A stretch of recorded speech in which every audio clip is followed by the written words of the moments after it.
जय हिंद दोस्तों। और ये हमारे स्क्रीन पर आप लोग देख रहे होंगे एक केस फाइल किया हुआ नोटिस है और ये झारखंड सरकार के विरुद्ध किया गया नोटिस है। और ये जितने भी पिटिशनर बने हुए हैं ये सभी का लिस्ट भी आप लोग देख सकते हैं। और ये जो केस फाइल हुआ है ये हुआ है सहायक आचार्य के नोटिफिकेशन के विरुद्ध हुआ है। क्यों हुआ है इसके बारे में बताएंगे और इसका आगे का प्रभाव क्या होगा इस वैकेंसी पर वो भी बताएंगे, रद्द होगा या क्या होगा, और इसके फाइल करने का वजह क्या है ये भी बताएंगे। तो सबसे पहले हम लोग जान लीजिए कि ये जो फाइल किया गया है वो सहायक आचार्य के नोटिफिकेशन के कंडिका को ध्यान से पूर्वक पढ़ने के बाद उसमें कुछ न कुछ खोजने के बाद इसको फाइल किया गया है। अब ये फाइल करने का क्या मतलब निकलेगा और सो भी बताएंगे, क्योंकि हम लोग जानते हैं और हम भी अभी तक यहाँ तक पहुँचे हैं तो कुछ न कुछ नोटिफिकेशन सभी वैकेंसी का आप पढ़िएगा तो उसमें एक कंडिका लिखा रहता है कि इसमें यथासंभव डिपार्टमेंट के द्वारा इसमें बदलाव किया जा सकता है। जिसमें से क्या क्या बदलाव किया जाता है ये चीज़ हम भी आपको बता देते हैं। अब सभी को लगता होगा कि कंडिका जो लिखा रहता है कि बदलाव किया जाता है, इसका मतलब ये नहीं होता है कि उसमें एजुकेशन को ही बदल दिया जाए या फिर उसका जो क्वालिफिकेशन है उसको बदल दिया जाए, अब और नहीं तो उसका जो बहाली का प्रोसेस है उसको बदल दिया जाए। ये बिल्कुल नहीं है। उसमें कंडिका का जो बदलाव का एक कॉलम लिखा रहता है उसमें ये रहता है कि अगर यदि स्टेट गवर्नमेंट का है, स्टेट गवर्नमेंट का, उसमें मैं बताता हूँ स्टेट गवर्नमेंट में क्या होता है जल्दी वैकेंसी आती नहीं है तो वो कंडिका के आधार पर हो सकता है तो जो नोटिफिकेशन का रहता है ना डेट उसको बढ़ा घटा सकता है, मतलब कि फॉर्म फिलअप का उसको बढ़ा घटा सकता है, इसलिए उसमें कंडिका में दिया जाता है। दूसरा हो गया आयु, एज है संबंधित है उसमें घटा बढ़ा सकता है। तीसरा हो गया रेसिडेंटल जो सर्टिफिकेट हम लोग का होता है आवासीय जाति उसमें घटा बढ़ा सकता है।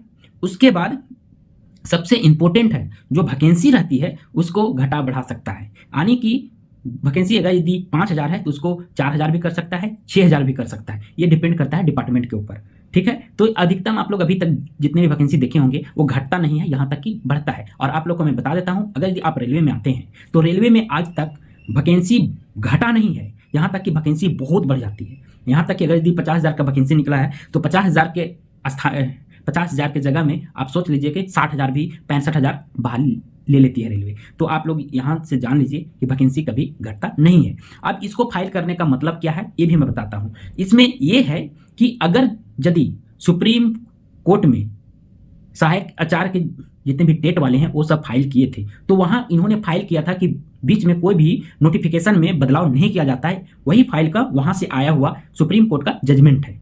तो इधर का जितने भी हैं कुल्लू खोजने वाले वो देख लें कंडिका, तो उसमें ये देखे हैं कि उसमें लिखा हुआ है इस वैकेंसी में कुछ बदलाव किए जा सकते हैं। तो उसी के ऊपर यानी कि नोटिफिकेशन के ऊपर यानी सरकार के ऊपर ये लोग पिटीशन फाइल किए हैं कि यहाँ पे बदलाव दिया गया है तो इसमें सरकार बदलाव कर सकती है। यानी कि जो हाईकोर्ट ने स्टेट वाले हाईकोर्ट में जाकर के जो फॉर्म भरने का अलाउ करवाए थे तो ये जायज़ है, इनके मतलब ये है यहाँ।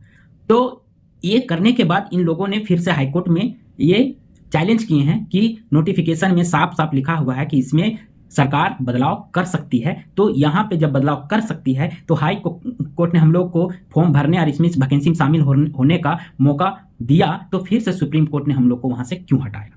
तो मैं साफ साफ बोल सकता हूँ कि उसमें इस कंडिका के आधार पर क्वालिफिकेशन नो चेंज, बीच में कोई भी नोटिफिकेशन का जो रिक्वायरमेंट का प्रोसेस है उसमें कभी नहीं बदल सकते हैं। चौथा है कि इसमें कभी भी बदलाव की स्थिति होगा तो नोटिफिकेशन के पहले होगा, और वो भी बदलाव रिक्वायरमेंट का जो प्रोसेस का बदलाव होता है वो अचानक से रिक्वायरमेंट में जो भी एजुकेशन शामिल किया जाता है या फिर योग्यता शामिल किया जाता है उसको कैबिनेट से जब तक पारित नहीं होगा तब तक उसमें कोई भी सम्मिलित नहीं किया जा सकता है।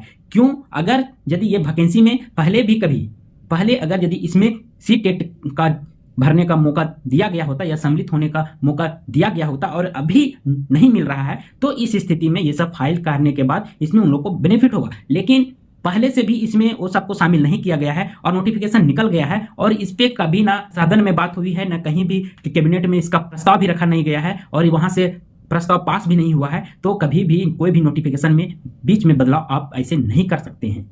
तो इसका मतलब ये हुआ। और इसमें कुल मिला के मैं ये कहना चाहता हूँ कि ये शिक्षक बहाली को ना होने देने का मेन मकसद है ताकि ये वैकेंसी इसी पेज में उलझा रहे, हम भी उलझे रहें, आप भी उलझा रहो और इसमें इस वैकेंसी फंसा रहे ताकि ना हम बहाली में शामिल होंगे ना आप बहाली में शामिल हो। तो और ये नोटिस के माध्यम से हम ये भी बता देते हैं कंक्लूजन इसका क्या होगा। आप अभी देखिएगा सिंगल स्टेज में है, सिंगल बेंच में, ये वहां तक जाते जाते फिर से सुप्रीम कोर्ट यही निकालेगा और अंत में इसका परिणाम भी वही होगा, क्योंकि सुप्रीम कोर्ट एक बार जो फैसला सुना देती है और सुनाने के बाद वो गलत फैसला जल्दी नहीं सुनाती है।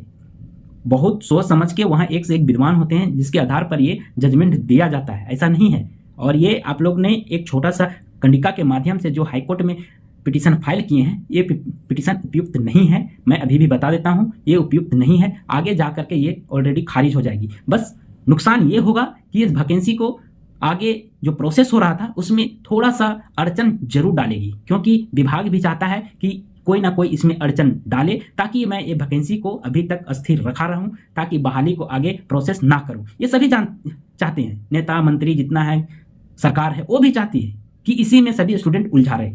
लेकिन मैं साफ साफ बता देता हूं कि ऐसा करने से कुछ होने वाला नहीं है और ये मूर्खता है कि कोई भी एक छोटा सा पॉइंट लेकर के आप लोग इस पे वैकेंसी पे स्टे लगाएं। ये मेरे हिसाब से उचित नहीं है।